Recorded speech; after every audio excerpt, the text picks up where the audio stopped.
ዓለም ዛሬ ለደረሰችበት የሰለጠነ አስተሳሰብ መሰረቱ የት እንደሆነ ጠይቀው ያውቃሉ? ዛሬ የምንኖርበት ዲሞክራሲ ስርዓት፣ የምንገነባቸው ግዙፍ ህንፃዎች እናም የምንከተላቸው የሳይንስ ህጎች በሙሉ መነሻቸው አንድ ቦታ ነው፣ ግሪክ። ይቺ ሀገር የሰው ልጅ አእምሮን ከጨለማ ወጥቶ ብርሃን ማየት የጀመረባት ምድር ናት። ከ2500 ዓመታት በፊት በአቴንስ አደባባዮች ላይ ሰዎች ስለ ነፃነት ይከራከሩ ነበር። ፐርሺያውያን ዓለምን ለመጠቅለል ሲመጡ፣ ጥቂት የግሪክ ተዋጊዎች ለነፃነታቸው ሲሉ የማይታሰብ መስዋዕትነትን የከፈሉባት ምድር ናት። ዛሬ የምናያቸው የፓርቴኖስ ፍርስራሾች ዝም ያሉ ድንጋዮች አይደሉም። እነሱ የሰው ልጅ የጥበብ ቁንጮ ምስክሮች ናቸው። ነገር ግን ጉዟችን እዚያ አያበቃም። ግሪክ በታሪክ ብቻ የምትኖር ሀገር አይደለችም። በካርታዋ ላይ ብትመለከቱ ግሪክ በዓለም ላይ እጅግ አደገኛ ስልታዊ ከሆኑ ቦታዎች ላይ ትገኛለች።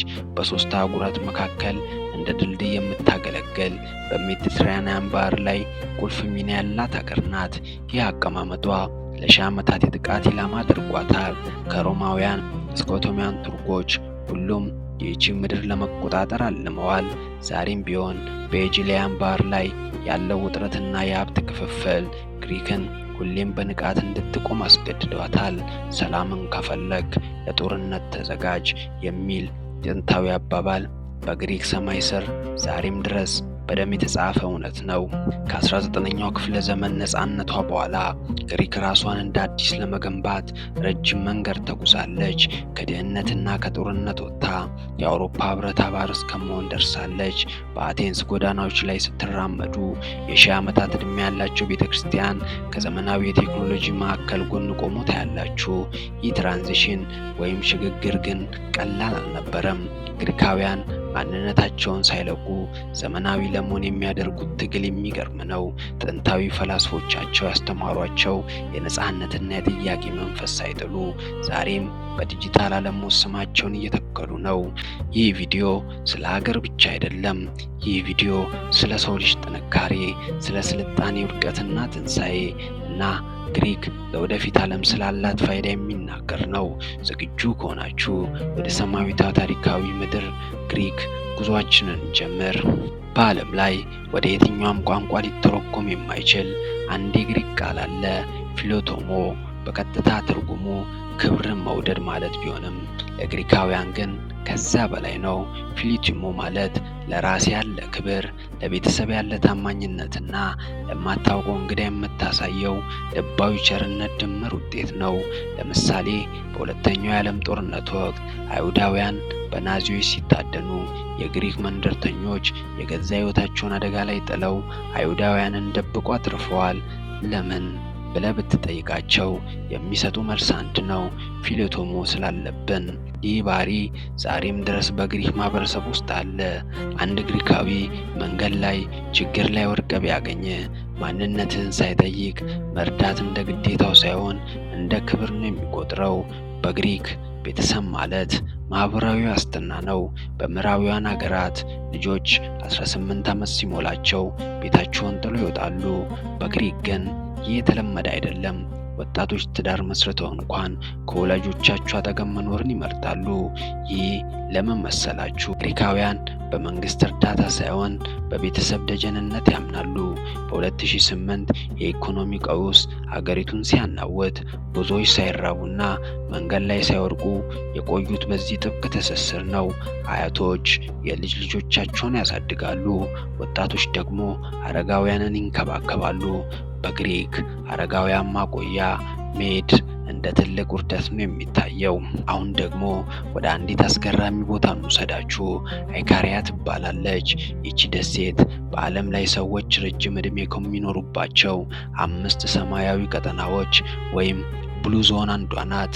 በዚህ ደሴት ላይ ሰዎች ሞትን ይረሱታል። ሚስጥሩ ምንድን ነው? ሳይንቲስቶች መጥተው አጥንተውታል። መልሱ 3 ነገሮች ናቸው። አመጋገብ፣ እንቅስቃሴና ማህበራዊ ህይወት። የአይካሪያ ሰዎች የሚመገቡት ከገዛ አትክልት ቦታቸው የሚለቅሙትን ነው። በብዛት የወይራ ዘይትና ማር ይጠቀማሉ። ከዛ በላይ ግን እዚህ ደሴት ላይ ጭንቀት የሚባል ነገር የለም። ሰዓት አይጠቀሙም። ሱቆችን የሚከፍቱት ባለቤቱ ሲፈልግ ብቻ ነው። ሕይወት በዝግታ ትፈሳለች። ይህ በራሱ ለግሪካውያን ታላቅ የጤና ምስጢር ነው። ለአንድ ግሪካዊ ሃይማኖቱ ማንነቱ ነው። 98% የሚሆነው ሕዝብ የኦርቶዶክስ ተዋሕዶ እምነት ተከታይ ነው። ነገር ግን ሃይማኖታቸው ከባህላቸው ጋር እጅግ ተሳስሯል። ለምሳሌ የስም ቀን ከልደት ቀን በላይ ይከበራል። በግሪክ መንደሮች ውስጥ በየዓመቱ የሚከበር ፓኒጊሪያ የተባለ ቅዱስ በዓላት አሉ። እነዚህ በዓላት የሃይማኖት ስነ ስርዓቶች ብቻ አይደሉም። መላው መንደር ተሰብስቦ ሌሊቱን ሙሉ የሚጨፍርበት ወይን የሚጠጣበትና አንድነቱን የሚያጠናክርበት መድረክ ነው። ይህ ጥንታዊ ወግ ግሪክን ከዘመናዊ የብቸኝነት በሽታ ጠብቆ ያቆያታል። ዋና ከተማቸው አቴንስ ትባላለች። አቴንስን ሳይረግጡ ግሪክን አውቃለሁ ማለት አይቻልም። ከተማዋን ቁልቁል የሚመለከተው የአክሮፖሊስ ኮረብታ ዝም ያለ የድንጋይ ክምር አይደለም። ከ2000 ዓመታት በፊት ፐርክሊስ የተባለው መሪ ይህን ድንቅ ስፍራ ሲያስጀምር ዓላማው አንድ ነበር፣ ለዓለም የአቴንስን ታላቅነት ማሳየት። እስቲ ፓርቴኖንን በቅርብ እንመልከተው። መሐንዲሶች ዛሬም ድረስ የሚገረሙበት አንድ ሚስጥር አለው። በህንፃው ላይ አንድም ቀጥተኛ መስመር የለም። ሁሉም አምዶችና ወለሎች በጥቂቱ የተጠማዘዙ ኦፕቲካል ኢሉዥን ናቸው። ለምን? ምክንያቱም የሰው ዓይን ቀጥተኛ መስመሮችን በሩቅ ሲመለከት እንደተሰበሩ አድርጎ ስለሚያያቸው። ህንፃው ፍጹም ቀጥተኛ ሆኖ እንዲታይ ተብሎ በከፍተኛ የሂሳብ ቀመር ተደርጎ ተገነባ። ይህ ጥበብ ዛሬ በዘመናዊ ኮምፒውተሮች እንኳን ለመስራት እጅግ ከባድ ነው። ከኮረብታው ወርደን ወደ አጎራ እንሂድ። እዚህ ቦታ ላይ ነው ዓለምን የለወጡት ታላቅ ሐሳብ የተወለደው። ዲሞክራሲ ከክርስቶስ ልደት በፊት በ5ኛው ክፍለ ዘመን የአቴንስ ዜጎች እዚህ ይሰበሰቡና ድምፅ ይሰጡ ነበር። ነገስታት ብቻ በሚገዙበት በዚያ ዘመን ህዝብ ይወስን የሚል አስተሳሰብ ማምጣት እብደት ነበር። ሶቅራጠስ እዚህ አደባባይ ላይ ቆሞ ሰዎችን ይጠይቅ ነበር። ፕላቶና አርስቶትል እዚሁ ይመላለሳሉ። ዛሬ የምናያቸው ፍርስራሾች ውስጥ የፍልስፍና የህግና የፖለቲካ ሳይንስ ዘርፎች ተዘርተዋል። አቴንስ የከተማ ስም ብቻ አይደለችም። አቴንስን የነጻነት አስተሳሰብ ምልክት ናት። አቴንስ ውስጥ መሬቱን የቆፈሩት ሁሉ ታሪክ ያገኛሉ። ለ2004 የኦሎምፒክ ጨዋታዎች ተብሎ ሜትሮ ሲሰራ መሐንዲሶች ትልቅ ችግር ገጠማቸው። በቆፈሩ ቁጥር ጥንታዊ ከተማ መቃብሮችና የወርቅ ጌጦች ይወጡ ነበር። ግሪካውያን ግን ስራውን ከማቆም ይልቅ አንድ አስገራሚ መፍትሄ አመጡ። ባቡር ጣቢያዎችን ወደ ሙዚየምነት ቀየሯቸው። ዛሬ አቴንስ ውስጥ ባቡር ለመሳፈር ስትወርዱ ከ2000 ዓመታት በፊት የነበረን የውሃ ቧንቧ ወይንም የሰው አጽም ማየት ትችላላችሁ። ይህ ታሪክና ዘመናዊነት ጎን ለጎን የሚኖሩባት ከተማ ናት። ነገር ግን ከአቴንስ ውጭ ያሉት የግሪክ ደሴቶች ደግሞ ሌላ አስደሳች ታሪክ አላቸው።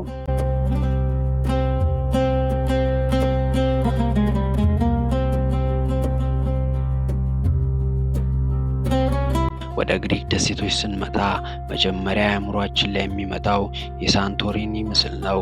ነገር ግን እዚህ ቤቶች ለምን ነጭ ተቀቡ? ለምንስ ጣሪያቸው ሰማያዊ ሆነ? ይህ ዝም ብሎ ለውበት የተደረገ ምርጫ አይደለም። በታሪክ ግሪክ በኦቶማን ቱርክ ቁጥጥር ስር በነበረችበት ወቅት ግሪካውያን ሰንደቅ ዓላማቸውን እንዳይውለበለብ ተከልክለው ነበር። ሰዎቹ ግን ብልህ ነበሩ።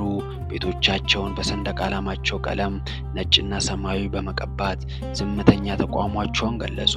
ሌላው ሳይንሳዊ ምክንያት ደግሞ የግሪክ ፀሐይ እጅግ ጠንካራ ስለሆነች ነጭ ቀለም ሙቀትን ለመመለስ ይረዳል።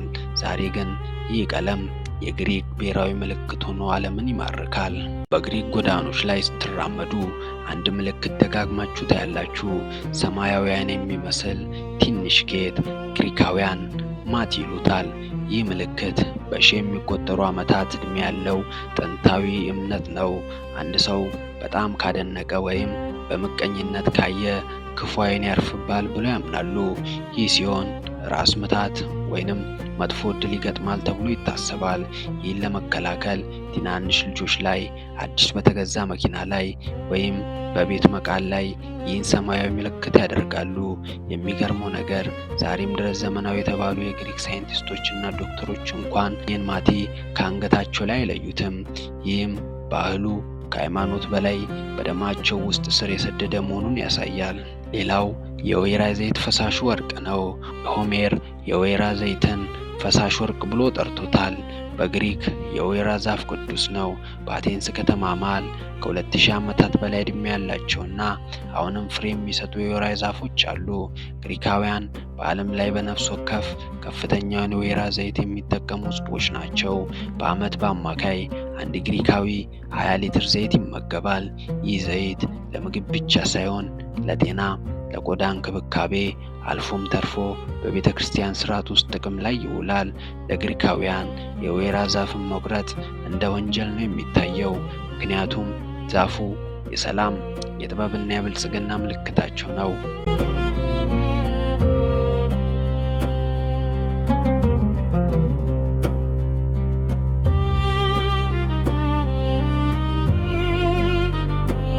ብዙዎች ግሪክን በቱሪዝም ብቻ ቢያውቋትም የዓለምን ኢኮኖሚ የጀርባ አጥንት የሚቆጣጠሩት ግን እነሱ ናቸው። ዛሬ ላይ የዓለም የንግድ መርከቦችን ብዛት ብንመለከት ግሪካውያን ባለሀብቶች በግንባር ቀደምትነት ይቀመጣሉ። የዓለምን ጠቅላላ የጭነት መርከቦች 20% የሚጠጋውን የሚቆጣጠሩት የግሪክ ኩባንያዎች ናቸው። ይህ ዝም ብሎ የመጣ ስኬት አይደለም። ከጥንቷ ግሪክ ጀምሮ ግሪካውያን ባህርን ካልገዛ ዓለምን አትገዛም የሚል እምነት አላቸው። ታዋቂው አርስቶትል ኦናርሲስ በ20ኛው ክፍለ ዘመን የገነባው የንግድ ኢምፓየር ዛሬ ግሪክን በዓለም የባህር ላይ ትራንስፖርት ንግድ ቁንጮ አድርጓታል። ዛሬ የምትጠቀሙት የኤሌክትሮኒክስ ዕቃ፣ የምትለብሱት ልብስ ወይም የምትመገቡት እህል በእነዚህ የግሪክ መርከቦች ተጭኖ የመጡ የመሆን እድላቸው እጅግ ሰፊ ነው። ከቅርብ ዓመታት ወዲህ ግሪክ ሌላ ታሪክ እየጻፈች ነው። አገሪቱ በዲጂታል ቴክኖሎጂ ራሷን እየቀየረች ነው። እንደ ማይክሮሶፍት፣ ጉግል እና አማዞን ያሉ ግዙፍ ኩባንያዎች በአቴንስ የዳታ ማዕከላቸውን እየገነቡ ነው። በተለይ ደግሞ አረንጓዴ ቴክኖሎጂ ላይ ግሪክ ለአውሮፓ ምሳሌ እየሆነች ነው። ለምሳሌ ኢስቲፓሊያ የተባለችው ደሴት፣ ይህቺ ደሴት ከቮልስዋገን ኩባንያ ጋር በመተባበር ስማርት ደሴት እየሆነች ነው። በደሴቲቱ ላይ ያሉ መኪናዎች በሙሉ ወደ ኤሌክትሪክ የተቀየሩ ሲሆን ኃይላቸውን የሚያገኙት ከፀሐይና ከነፋስ ነው። ግሪክ የጥንት ስልጣኔዋን ከነገው የአካባቢ ጥበቃ ቴክኖሎጂ ጋር እያዋደች ትገኛለች። ግሪክ በከፍተኛ ትምህርት ዘርፍ በሳይንስና በሂሳብ የታወቁ ምሁራንን ታፈራለች። ቀደም ሲል እነዚህ ምሁራን ወደ አሜሪካና አውሮፓ ይሰደዱ ነበር። አሁን ግን መንግስት በፈጠራላቸው ማበረታቻ ብሬን ጌን እየተከሰተ ነው። ወጣት ግሪካውያን ወደ ሀገራቸው የተመለሱ የራሳቸውን የቴክኖሎጂ ኩባንያዎች እያቋቋሙ ነው። ከጤና ቴክኖሎጂ እስከ የባህር ላይ ደህንነት ሶፍትዌሮች ድረስ ግሪክ በቴክኖሎጂው ዓለም አዲስ ድምፅ እየሆነች ነው።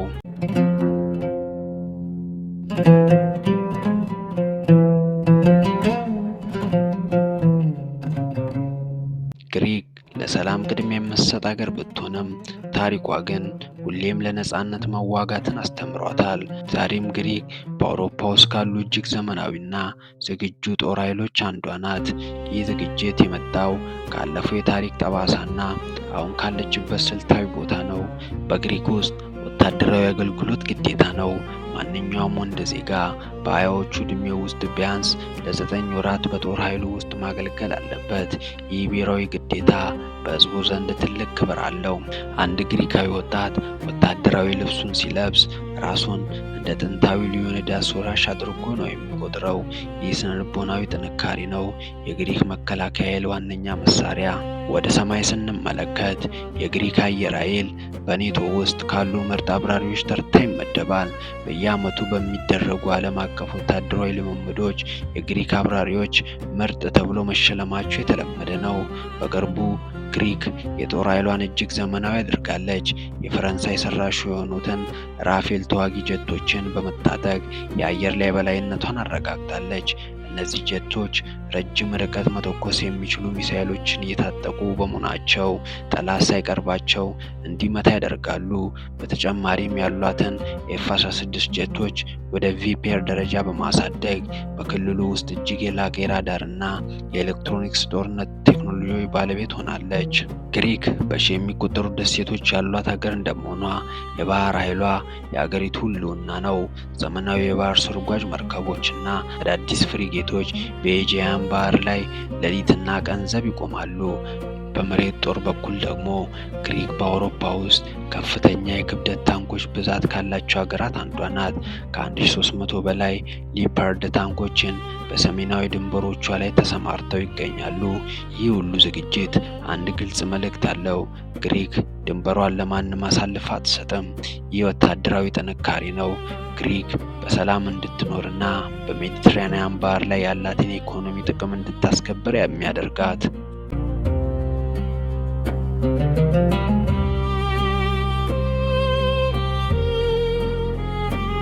እስካሁን ባለው ጉዟችን ግሪክን በብዙ ገጾቿ አይተናታል። ከሺህ ዓመታት በፊት በአቴንስ አደባባዮች ከተዘሩት የዲሞክራሲ ዘሮች እስከ ዛሬው ዘመናዊ የጦር ጀቶች፣ ከደሴቶቿ ሰላማዊ ኑሮ እስከ ዓለም አቀፍ የባህር ንግድ የበላይነቷ። ግሪክን ልዩ የሚያደርጋት ግን የህንፃዎቿ ግርማ ወይም የጦር መሳሪያዎቿ ብዛት አይደለም። የግሪክ እውነተኛ ሚስጥር በህዝቦቿ መንፈስ ውስጥ ነው። ፊሎቶሞ ብለን የጠራነው ያ የማይታይ ክብር በችግር ውስጥ የመሳቅ ጥበብና ታሪክን እንደ መመሪያ የመጠቀም ብቃት ነው። ግሪክ ብዙ ጊዜ ወድቃለች፣ በጦርነት፣ በኢኮኖሚ ቀውስና በወረራ። ነገር ግን እንደ ፊኒክስ ወፍ ሁሌም ከአመድ ላይ የመነሳት ተፈጥሮ አላት። ዛሬ ዓለም በብዙ ጭንቀቶች ውስጥ ትገኛለች። ግሪክ ግን ለዚህ ዓለም የምትሰጠው ትምህርት አላት። እሱም ሰሞንን አለመርሳት ነው። በቴክኖሎጂ ብንገሰግስም፣ በኢኮኖሚ ብንበለጽግም፣ እንደ ግሪካውያን ቤተሰብን፣ ጓደኝነትንና ለተፈጥሮ ያለንን ፍቅር ካጣን ስልጣኔያችን ትርጉም የለውም። ወደፊት ስንመለከት ግሪክ በአውሮፓ ህብረት ውስጥ እንደ አንድ ጠንካራ ኢኮኖሚ የደህንነትን ምሰሶ ሆና ትቀጥላለች። በአረንጓዴ ኤነርጂ የምታደርገው ሽግግርና በዲጂታል ቴክኖሎጂ የምታሳየው እድገት ለዘመናዊ ዓለም መፍትሄ መሆን እንደምትችል ማሳያ ነው።